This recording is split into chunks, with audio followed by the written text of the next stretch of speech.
अस्सलामुअलैकुम दोस्तों, मैं हूं महमूद अजीम और आप देख रहे हैं मेरा यूट्यूब चैनल टेक्निकल गाइडेंस। दोस्तों, सुबह मैंने एक वीडियो अपलोड की थी, तो उसके बाद मुझे ये धमकी अमेज़ वाज़े तौर पे पैगामात मिलने शुरू हो गए कि मेरा चैनल उड़ा दिया जाएगा, क्योंकि मैंने वीडियो बनाई है उन यूट्यूबर्स के ख़िलाफ़ जो पैसे लेकर स्पॉन्सर्ड वीडियोस बनाते हैं कंपनीज़ के फेवर में। तो ये ज़्यूनिक का 1.5 किलोवाट का मॉडल है। इसकी जो मैंने वीडियो बनाई थी, बनाने की वजह क्यों थी, क्योंकि टाइटल पे लिखा हुआ था बेस्ट सोलर इन्वर्टर इन पाकिस्तान। और डेली इस तरह के यूट्यूबर्स जो होते हैं नए से नया इन्वर्टर लेके बैठ जाते हैं, ऊपर लिखते हैं जी कमाल का सोलर इन्वर्टर और नया मॉडल, और पहले वाले सारे फ़ारग हैं और ये मॉडल बहुत अच्छा है। दोस्तों, इसका पोस्टमार्टम करते हैं और इसमें बताता हूँ कि इसमें क्या क्या चीज़ें हैं, कौन सी ऐसी चीज़ें हैं जो कमी है इसके अंदर, जो चीज़ें होनी चाहिए थी ताकि ये कमाल का इन्वर्टर बन जाता। इसमें इसकी पावर रेटेड जो है लिखी हुई है 1500 VA लिखी हुई है, और साथ ही 1050 वाट भी लिखी हुई है, यानी कि असल पावर जो है 1050 वाट है। VA लिखने का मकसद ये है कि पावर फैक्टर से मल्टीप्लाई करना होता है। 1500 VA को जब हम मल्टीप्लाई करते हैं 0.67 से, तो ये 1000 वाट इसकी पावर बन जाती है। यहाँ पे देख सकते हैं आपके 1.5 का मतलब है पावर फैक्टर 1, जबकि 1 पावर फैक्टर इसका बनता भी नहीं है, क्योंकि कंपनी ने खुद लिखा हुआ है 1050 वाट, यानी कि पावर फैक्टर इसका अगर फाइंड आउट करें कैलकुलेशन करके फार्मूले के मुताबिक तो 0.66 बनता है, जबकि किसी भी अच्छे इन्वर्टर का 0.9 या फिर 1.0 होता है, यानी कि मुकम्मल 1 होता है। दोस्तों, हल्की कंपनी के इन्वर्टर्स जब भी लॉन्च किए जाते हैं तो सबसे पहले बड़े बड़े यूट्यूबर्स को गिफ्ट में इन्वर्टर्स बेचना शुरू कर दिए जाते हैं। तो वैसे ही सबसे पहले वीडियोस उन्हीं की सामने आती हैं। उनको इन्वर्टर्स गिफ्ट में मिल गए हैं और पैसे भी मिल गए हैं प्रमोशन करने के, स्पॉन्सर वीडियो बनाने के, तो उन्होंने ताज़ा तरीन वीडियोज़ जो है ना अपलोड कर दी हैं। तो दोस्तों, इसमें और चीज़ आपको दिखाऊंगा, इसका 4.5 एम्पेयर जो है इन्वर्टर मोड के ऊपर हम लोड चला सकते हैं, यानी कि 4.5 एम्पेयर, और ये 1000 वाट बनता है। 1000 वाट का मतलब है कि अगर इस्त्री चलानी है तो सिर्फ एक इस्त्री चला सकते हैं, साथ कोई और चीज़ नहीं चला सकते, बल्कि जब इस्त्री चलाते हैं तो ये इन्वर्टर ओवरलोड का फॉल्ट देता है, तो इस्त्री भी नहीं चला सकते, इसका ये मतलब हुआ। AC चार्जर मोड में देखें तो DC आउटपुट 14.8 वोल्ट, ये प्लस पॉइंट है इस इन्वर्टर का, यानी कि ये ट्यूबलर बैटरी को भी आसानी चार्ज करवा सकता है। इसके आगे लिखा हुआ है 60 एम्पेयर आर, यानी कि 60 एम्पेयर आर तक ये वापडा के ऊपर चार्जिंग करंट प्रोवाइड कर सकता है। दोस्तों, अभी तक ये जो है इन्वर्टर कहीं इंस्टॉल देखा नहीं है, ना ही कोई वीडियो है, तो इंशाल्लाह नेक्स्ट टाइम इस पे वीडियो बनाएंगे कि वाकई ये 60 एम्पेयर वापडा से बैटरी चार्ज करवा सकता है या नहीं करवा सकता। AC आउटपुट जो है वो भी 4.5 एम्पेयर लिखी हुई है, यानी कि वापडा इसके अंदर से यूज़ करेंगे तो वापडा के ऊपर हम 4.5 एम्पेयर तक ही लोड डाल सकते हैं। दोस्तों, यही 4.5 एम्पेयर उन्होंने इन्वर्टर मोड के ऊपर लिखे हुए हैं, यही AC चार्जर मोड के अंदर लिखे हुए हैं। तो दोस्तों, जितने भी इन्वर्टर्स हैं उनमें ये चीज़ नहीं होती। AC चार्जर मोड में जो लिखे होते हैं वो इन्वर्टर मोड से 1.5 गुना या 2 गुना ज़्यादा होते हैं।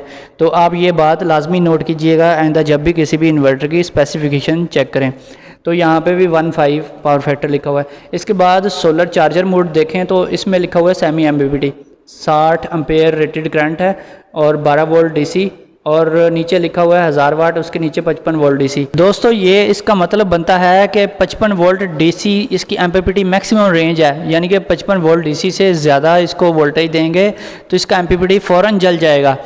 तो ये कोई भी पाकिस्तान में ऐसा इन्वर्टर नहीं मैंने देखा आज तक, ना ही आपने देखा होगा, जो 102 वोल्ट DC से नीचे हो, जिसकी PV रेंज मैक्सिमम जो है 102 वोल्ट से नीचे हो, कोई भी ऐसा नहीं है। तो सेमी MPPT उसी को बोलते हैं जो 102 वोल्ट से 150 वोल्ट तक जिसकी MPPT रेंज होती है।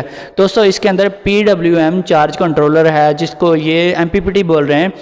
तो MPPT जो प्योर MPPT होता है वो 450 वोल्ट या इससे अबव के जो भी MPPT हैं, 500 या 700 वोल्ट वाले या 1000 वोल्ट वाले, तो वो होते हैं प्योर MPPT।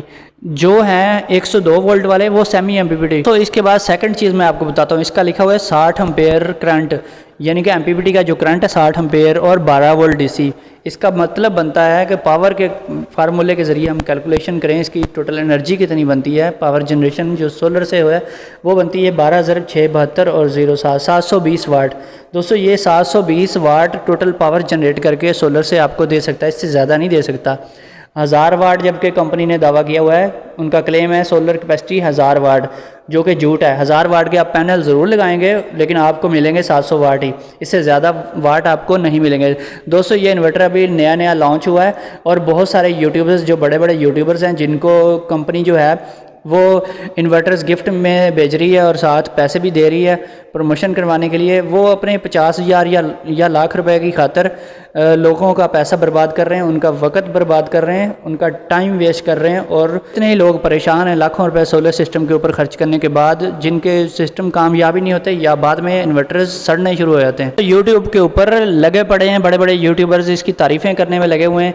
जो भी नया इन्वर्टर आता है वो उठा के बैठ जाते हैं, उनकी तारीफ़ें करते हैं, उनको डब्बा पैक इन्वर्टर मिल जाता है फ्री में, और उसकी जो प्रमोशन शुरू कर देते हैं, उसकी स्पॉन्सरशिप वीडियोस बनानी शुरू कर देते हैं। दोस्तों ऐसी वीडियो आपको कोई नहीं मिलेगी, कोई नहीं कहेगा ये इसमें ये फ़ाल्ट है। अब आइए आगे देखते हैं और क्या क्या है। वीडियो पूरी देखिएगा क्योंकि अभी इसकी और भी कई डेफिशिएंसीज मैंने आपको बतानी है। यहाँ से हम इसकी डाउनलोड कैटलॉग करेंगे तो उसको देखेंगे कैटलॉग के अंदर इसकी क्या डिटेल दी हुई है। दोस्तों ये इसकी कैटलॉग आ गई है और कैटलॉग में ये इसके दो मॉडल्स हैं, 1.5 और 2.8 kVA। ये दोनों ही तकरीबन सेम है, सिर्फ डिफरेंस ये है कि एक 12 वोल्ट ऑपरेटेड है और दूसरा 24 वोल्ट ऑपरेटेड है। जो मेन चीज़ हम यहाँ से देखने आए हैं वो ये है कि ये देखें, ये सिमुलेटेड साइन वेव 90% लिखा हुआ है, यानी कि ये प्योर साइन वेव नहीं है। तो प्योर साइन वेव मत समझें, क्योंकि प्योर साइन वेव जो इन्वर्टर होता है वो बहुत कॉस्टली होता है, वो 10-15 हज़ार रुपये महंगा होता है आम जो है मॉडिफाइड साइन वेव इन्वर्टर से। तो ये इसका बहुत बड़ा ड्रॉबैक है जो कि वीडियो में आपको नहीं बताया गया। और दोस्तों इसके अलावा मैं आपको दिखाता हूँ, ये जहाँ पे इसकी स्पेसिफिकेशन चेक करते हैं हम, ये देखें ये लिखा हुआ है 1500 VA और साथ लिखा हुआ है 1050 वाट, यानी कि 1050 वाट तक का ये लोड उठा सकता है। 1500 वाट का इसको आप मत समझें। तो ये इसके अंदर एक और चीज़ मैं आपको दिखाता हूँ, वो ये है, ये देखें सर, ये सेमी MPPT है, यानी कि ये 55 वोल्ट DC से ज़्यादा हम इसको सोलर PV नहीं दे सकते। 55 वोल्ट से ज़्यादा वोल्टेज के पैनल हम नहीं लगा सकते, यानी कि इसके साथ हम सीरीज़ में पैनल नहीं लगा सकते। और ये जैसे हम PWM के साथ लगाते हैं चार्ज कंट्रोलर जो सिंपल होता है, ये वही चीज़ है, ये PWM चार्ज कंट्रोलर ही है जिसको इन्होंने सेमी MPPT बोला हुआ है, जबकि ये MPPT है ही नहीं। MPPT जो होता है वो 102 वोल्टेज उसकी रेंज होती है, जैसे इन्वर्क्स 1.2 है, इन्वर्क्स 2.2 है, इस तरह के जो भी इन्वर्टर्स हैं उनकी, या फिर फ्रोनेस का आप ले लें, फ्रोनेस के जो 3rd क्लास इन्वर्टर्स हैं 1.2 1.4, उनका भी MPPT जो होता है वो 102 वोल्ट का होता है, वो सेमी MPPT उसको हम बोलते हैं। जबकि ये PWM कंट्रोलर इसके अंदर दिया हुआ है जो इंतहाई घटिया और 3rd क्लास MPPT इसको कह सकते हैं। MPPT कहना ही इसको फजूल है, इसको PWM चार्ज कंट्रोलर ही हम कहेंगे।